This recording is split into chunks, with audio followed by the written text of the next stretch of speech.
My name is Amy Snider, and I'm 27 years old. I've always lived with my parents, and for as long as I can remember, it's just been the three of us. My father has always been my role model. His relentless work ethic and dedication to his business shaped my admiration for him. Though his job kept him away from home, whenever he had time to spare, he made sure it was spent with me. On his rare days off, I was his priority, and in every way, he proved to be an exceptional father. My mother, however, was a different story. She never worked, never supported my father's business, and never sought a career of her own. While she managed the household, she spent much of her time attending social events and engaging in leisurely pursuits. Despite our comfortable life, I often felt neglected by her. My father's unwavering presence filled the void, but deep down, I always longed for more from her.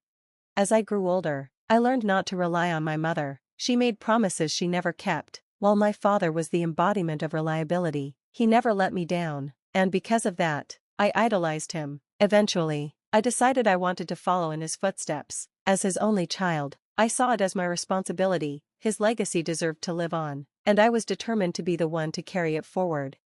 When I was in college, my father and I would often go out for drinks, and he would share invaluable wisdom about life and business. My mother, on the other hand, remained as detached as ever, except for one occasion during my sophomore year when I voiced my ambition to join my father's company.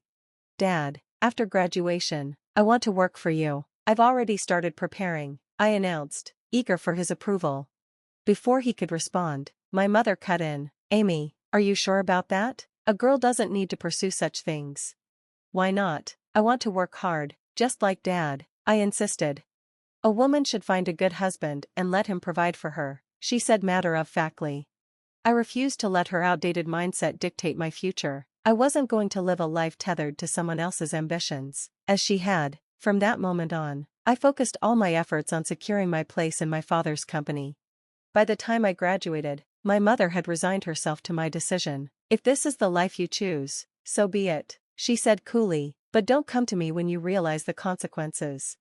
And so, I stepped into my father's world, fully immersing myself in the business. My relationship with him deepened as we spent more time together, while the distance between my mother and me grew wider. Looking back, I think she resented it. Unbeknownst to me, my father's health had already begun to decline. He spent months training me, ensuring I understood every aspect of the company, before suddenly collapsing at work. He was rushed to the hospital, and for the next 5 years, he fought valiantly against his illness. During one of my visits home, my mother confronted me. "Amy, how's the company faring without your father?" she asked, her tone unreadable. "It's tough, but I'm managing. Dad prepared me well," I replied with confidence. "Well, just make sure you don't ruin everything as the second generation," she said bluntly. I sighed. "You don't actually care about the company, you just care about what people will say if I fail." Our disagreements became more frequent during my father's illness. Even in his weakened state, he made occasional visits to the office, determined to remind me of its significance. "These people, this company, they mean everything to me," he admitted one evening, his voice weary but full of emotion. "But it's time for me to let go. Amy, I've seen how hard you've worked. I know I can trust you to take care of them." "I don't know if I'll ever be as great as you, Dad," I murmured, "but I promise I'll do my best." With that, he placed his faith in me. He spent more and more time in the hospital, and my days became consumed with running the company. I visited him whenever I could, despite my exhausting schedule. My mother, however, only did the bare minimum, bringing him fresh clothes, occasionally stopping by, but never truly being present. I often wondered, did she even love him? Did she appreciate everything he had done for us? I felt sorry for him, for the sacrifices he had made, while she remained distant.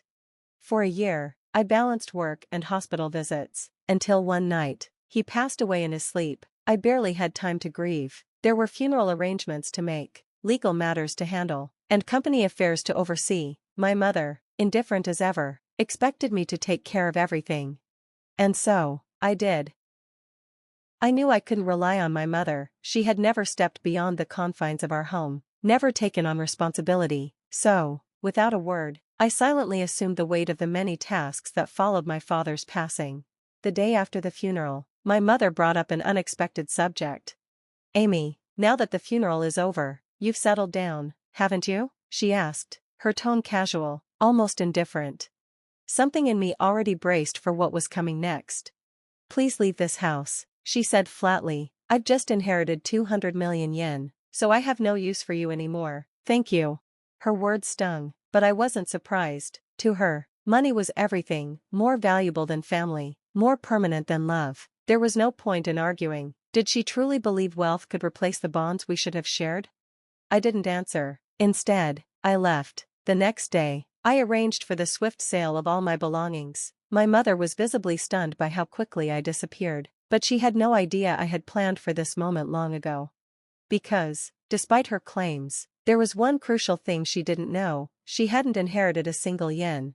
Before his passing, my father had entrusted everything to me, every financial asset, every business decision. It was all left in my hands.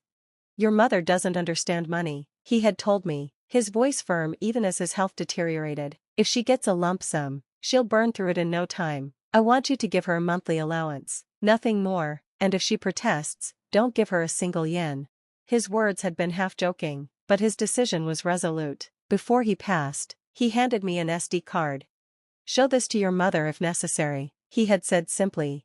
At the time, I didn't think I'd ever use it. Now, I wasn't so sure. I hadn't expected my mother to reach out so soon after I left, but she wasted no time. "Come home immediately," she demanded over the phone. "I'm working," I replied, already irritated. "What do you need?"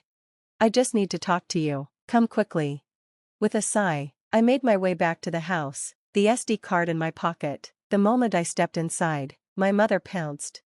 "You stole your father's inheritance, didn't you?" she accused, her eyes flashing with anger. "I knew something was wrong when you left so suddenly. Hand it over, now."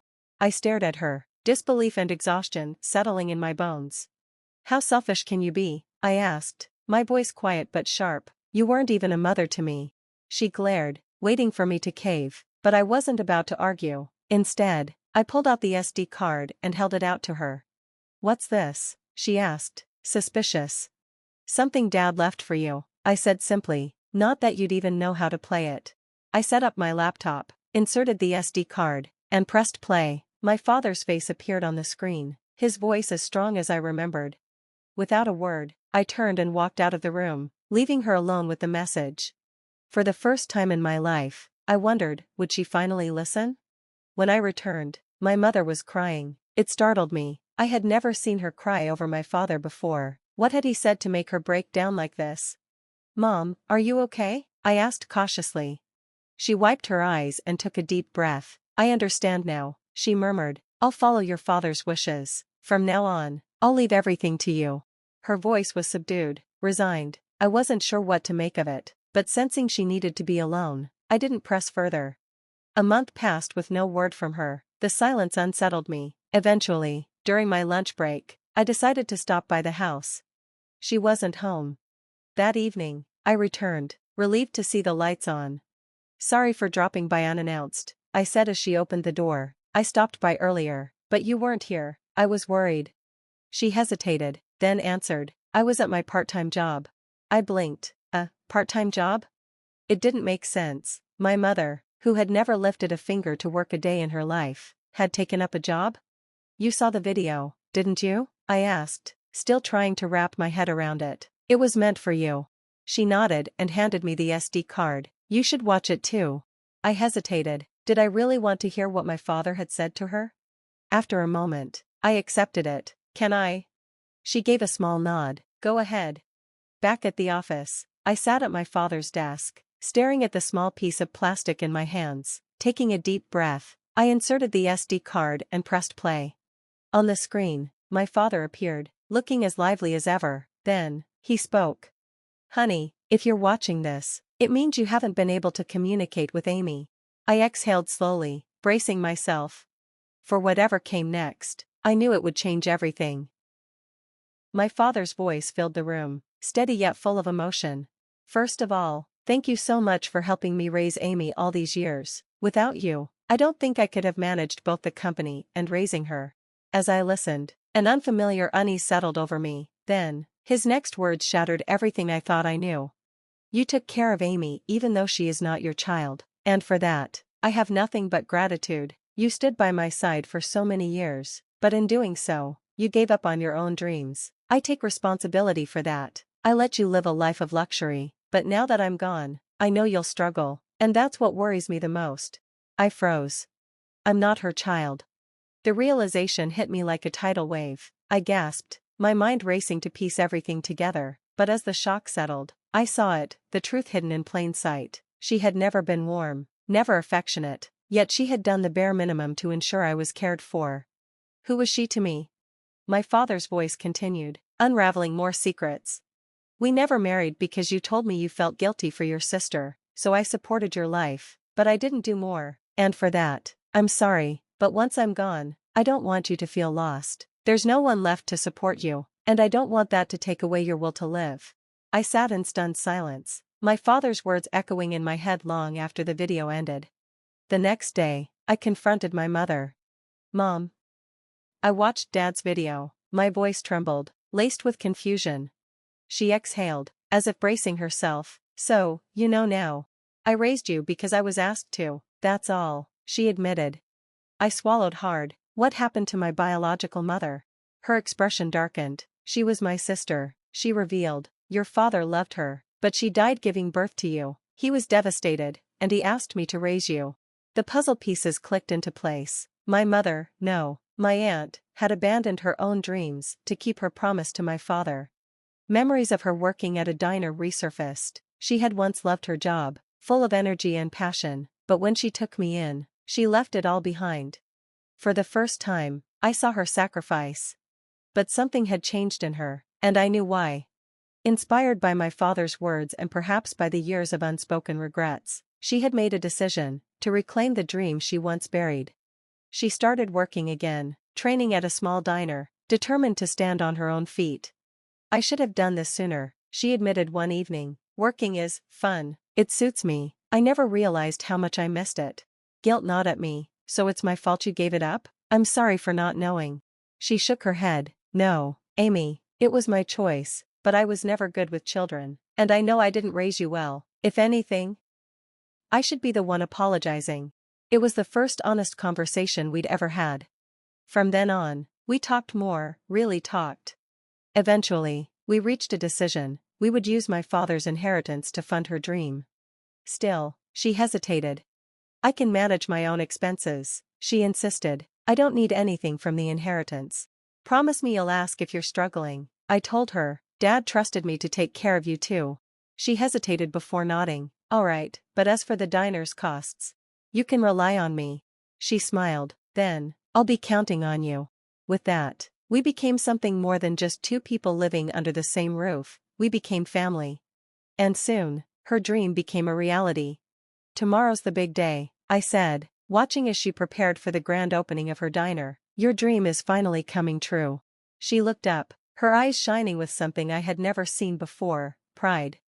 Watching you work so hard at your company made me remember my own dreams, she admitted. I think that's what gave me the strength to try again. It's all thanks to you, and your father. Thank you, Amy.